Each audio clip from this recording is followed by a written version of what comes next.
All right, so it's basketball time in Oklahoma. The Oklahoma City Thunder are about to play the Indiana Pacers tonight in Game 2 of the NBA Finals. But although it's not football time in Oklahoma, it is official visit season. And the Oklahoma Sooners just wrapped up their first big-time official visit weekend of the year. And the Oklahoma Sooners, they're starting to gain some momentum. And this is something we see that Brent Venables and the staff loves to do. They get to June and they want to start to create some momentum, get some of these commitments locked in. This is where Oklahoma normally gets the bulk of their class together, is in this next 4 weeks. So the Oklahoma Sooners coming out of this official visit weekend, sounds like they have momentum. Sounds like there could be quite a few commitments coming on the board.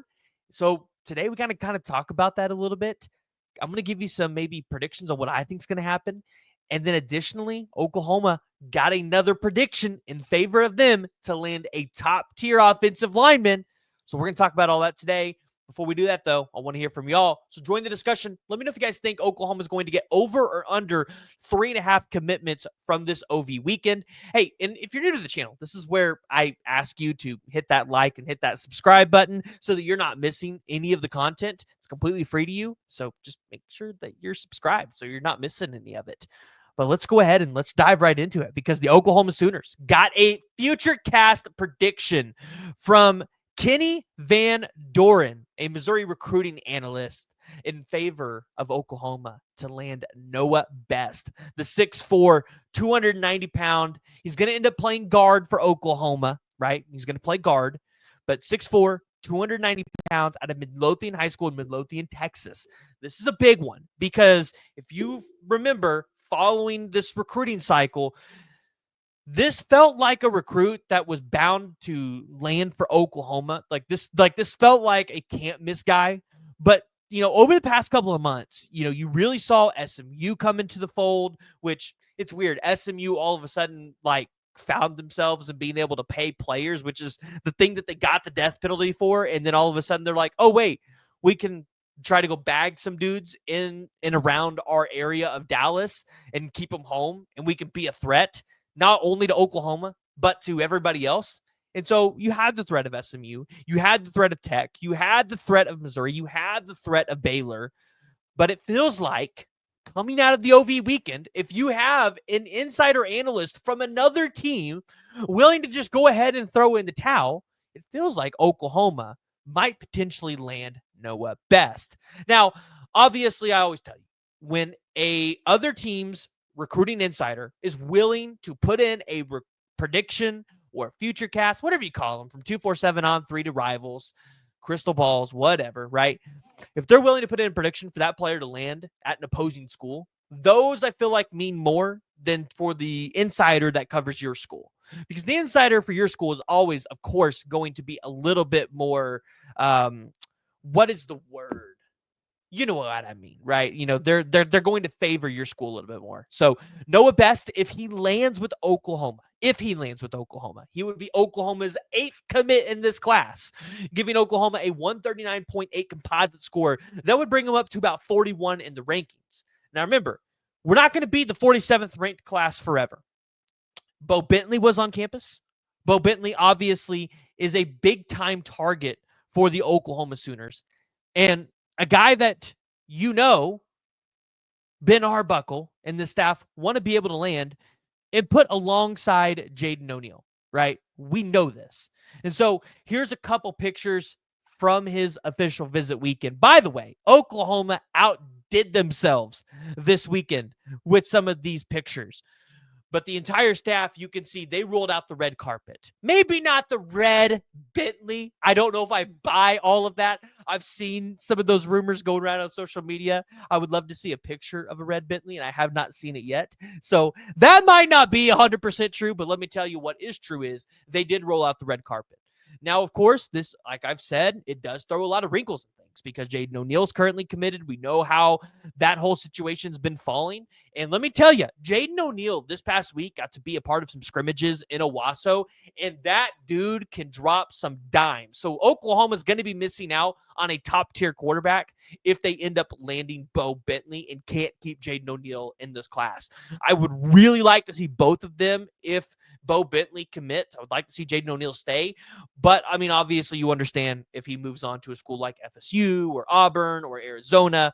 So we'll kind of have to track that situation and talk about it a little bit more as things get a little bit closer. But like I said, you can see that Oklahoma tried to make some strides. I would imagine that Bo Bentley is going to go back home and kind of mull this over. And maybe in the next couple of days, we see an announcement from him. You even saw Hayes Fawcett drop a couple pictures from Bo Bentley's OV, which you never know. Maybe Hayes Fawcett is working on a graphic. Maybe that's what that means. But additionally, Oklahoma had another big-time target on campus, and that was the 4-star, borderline 5-star. They have him listed as a running back, but of course, he's going to play wide receiver at Oklahoma. I've told you guys this. I've told you guys I feel really good about where Oklahoma is with this guy. I felt like it for a long time now, dating all the way back to last year. And I believe that he comes to Oklahoma, he's going to play more of a Deebo Samuel type role. But that is Davi Gross out of Frisco, Texas. Teammates with Ryder Mix, the 4-star tight end that Oklahoma currently has committed in this class. Oklahoma's doing everything they can to get this guy in the class, guys. He is a game changer. Emmett Jones loves this guy. And as you can see just from some of the pictures here, like, the staff is making him a priority. And like, this is a guy that Emmett Jones wants in this wide receiver room. And this is a guy that, you know, he's kind of like a Swiss Army knife. He can do it all. Like, he's dynamic. Like, you can use him in multiple different ways. So I really liked where Davi Gross and Oklahoma have stood. I felt like Oklahoma's been the leader in the clubhouse. I don't think that changed. And so, you know, if anything, I think, you know, Oklahoma might have pretty well secured themselves a spot to maybe land Davi Gross's commitment maybe here in a couple weeks. I definitely think you're going to see Gross take a couple more official visits before he makes his decision. If he commits any earlier than that, I would be completely surprised. But I am not going to be surprised to see a guy like Davi Gross end up in this class for Oklahoma. And this is where, you know, you get to, you know, Oklahoma maybe could see, I think, 3 or 4 commitments in the next week. And what I mean by this is, obviously, you've seen the future cast prediction from Noah Best, right? If Noah Best is close to that time where he wants to lock it down, and he wants to lock it down now, Oklahoma, because Oklahoma's pushing guys. Oklahoma wants to start getting some of these guys committed and narrowed down in this class. Noah Best is one of those guys. If he decides to lock it down, that's one. You've got Bo Bentley on the board as well. That could be 2. Other guys that I've looked for, you know, obviously I really like Ruxer, but he's got that commitment date in on July 7th. I know they'd probably like to get him publicly committed earlier than that.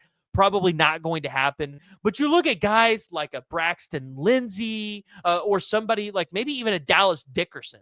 Even though I don't feel like Oklahoma did enough this weekend to probably get Dallas Dickerson to close it down. They might have made enough strides with Braxton Lindsey. Obviously, you had a guy like Danny Odom on campus, so we'll have to see how things go with him because that's a guy that you would really like to have. He's an elite corner, so we'll have to kind of see how his visit went. Deacon Schmidt was on campus, another offensive tackle that Oklahoma really, really wants.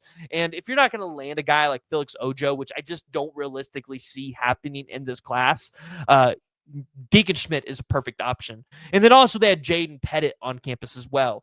He's an elite wide receiver. This is a guy that I think is going to be very undervalued. He's top 200 player right now in the composite rankings. He's a 4-star.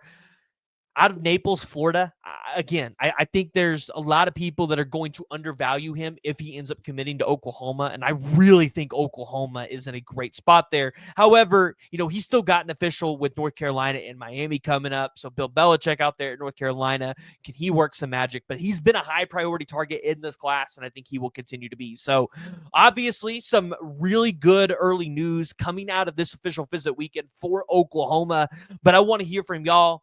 How many commitments does Oklahoma land out of this OV weekend? It doesn't have to be over the next week. It can be over the next couple of months, but I'm setting the over-under at 3.5. I definitely think it's possible Oklahoma can go over on that number, but I want to hear from y'all. If you guys are new to the channel, make sure you guys hit that like and you hit that subscribe button.